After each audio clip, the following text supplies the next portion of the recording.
Chapter 1. The Dream Trip. We had only been married for 3 weeks. 3 weeks of smiles, thank you cards, and hopes built on 2 years of dating. Anna and I weren't perfect, but we had been good. At least I thought we were. Our wedding wasn't lavish, but it was beautiful. Full of meaning. Family, friends, everything we dreamed of. She said the honeymoon was all she ever wanted. White sands, blue waters, one of those overwater villas that look like postcards brought to life. So I booked it. 10 days. Her dream. The flight was long. Jet lag tugged at me like a weight. But when we arrived, she lit up like the sky at golden hour. "This is perfect," she whispered, camera in hand, capturing every corner. I was happy, because she was happy. Our first full day felt like paradise. We had breakfast overlooking the ocean, walked barefoot along the shoreline, swam until our fingers pruned. In the afternoon, a headache crept in, maybe the sun, maybe exhaustion. I told Anna I needed some water and painkillers. She barely looked up from her phone. "Okay, sure," she said, smiling at the screen. "I'm about to call Lisa anyway." I left her on the balcony, laughing, her voice soft and excited. I searched the minibar area and found a water bottle. My headache pills were tucked into the side pocket of my bag by the door. I took one, drank deeply, and started to feel human again. That's when I heard it. Her voice carried in through the half-open balcony door. She was on the phone with Lisa, but the tone had shifted. It was no longer casual. It was conspiratorial. "Oh my God, Lisa, I can't wait. It's all working out perfectly." I froze. The bottle halfway to the bin. My ears sharpened with a sudden chill that replaced the heat on my skin. "Noah. He said he can get away for a few days." Noah. Her ex married now. Someone she once swore was just a childhood memory. And then she said it, giggling, glowing like a teenager planning a secret rendezvous. "I've been talking to him for like 6 months now. Can you believe it?" And that was when the world I had carefully built with her started to splinter. Chapter 2. 6 months of lies. I didn't move. I didn't breathe. Her voice floated in like smoke, sweet, poisonous, unstoppable. "He's so unhappy with his wife," Anna told Lisa, still looking out at the waves. "He says I'm the only one who understands him." 6 months. She'd been speaking to Noah for 6 months. That was before we exchanged vows. Before we spent thousands planning a wedding, booking this trip.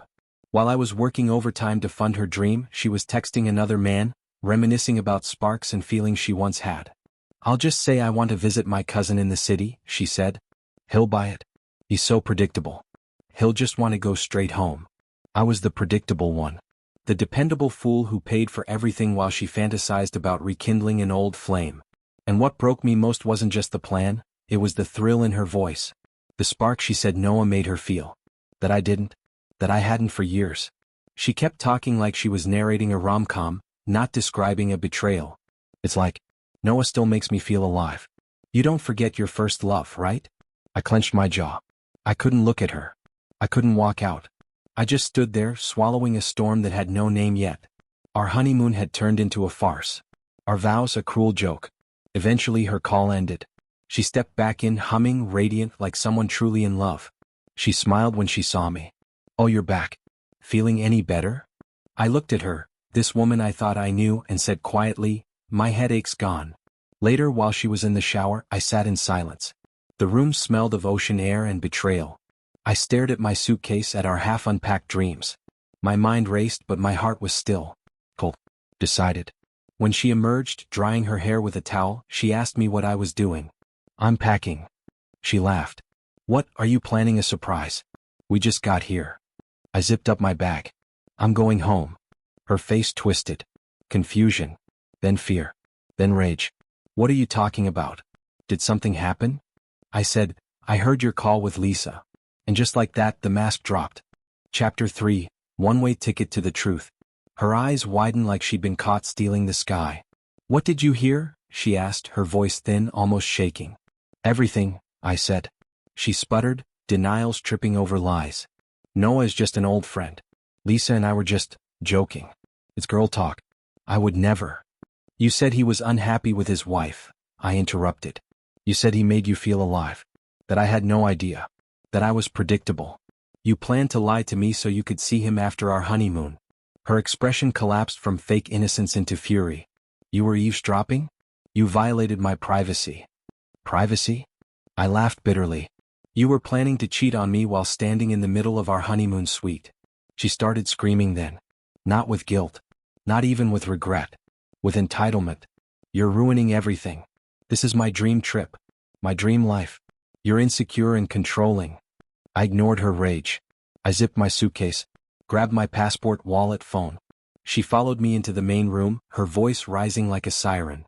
You're not leaving me here. You can't do this. You're my husband. I looked her in the eye. Not anymore. I walked past her. She clawed at my arm, fingers digging in like she could tear back time. I pulled away. Left the villa. My legs moved fast. My heart moved faster. I went straight to the front desk. Told them I wanted to check out. The staff looked startled. This wasn't the place people left early. Is something wrong, sir? Yes, I said. A very big something. I paid for our one-night stay, even though the full 10 days had already been billed to my card. I didn't care about refunds anymore. I just needed to breathe again. While waiting for the boat back to the airport, I did two things. One, I changed my return flight using my miles. I booked the next one out. And two, I called her parents. Her mother answered. I spoke calmly, clearly. Anna has been in contact with her married ex for 6 months. She planned to meet him after our honeymoon. I overheard her entire conversation with Lisa. I'm leaving her here. Our marriage is over. You'll need to help her get home. Silence. Then sobbing. No, that can't be true. She wouldn't. But she did. Chapter 4. Silence and screaming. The plane home was quiet. Too quiet. I sat by the window, staring into the night, my wedding ring still on my finger, but my heart already miles away from her. When I landed, I turned on my phone. It lit up like a wildfire. Calls. Texts. Voicemails. Anna. Her mom. Her dad. Lisa. The first messages were confused. Where are you?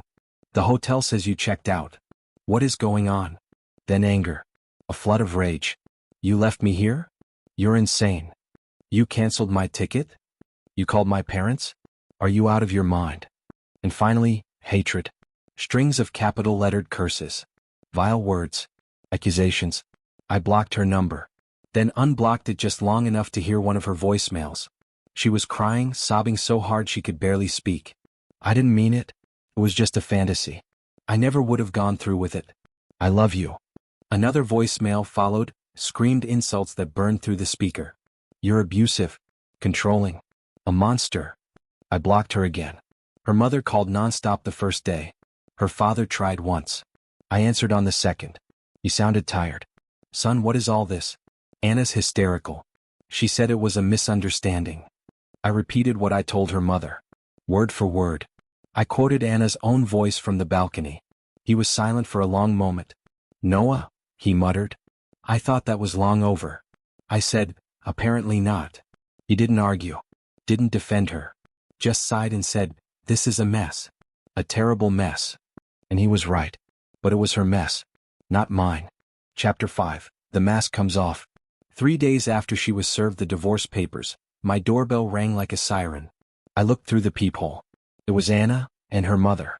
She didn't look like someone begging for forgiveness. She looked like a storm waiting to crash. The moment I opened the door, she exploded. You. How could you do this to me? How could you destroy our marriage and humiliate me? Before I could speak, she shoved forward, trying to force her way in.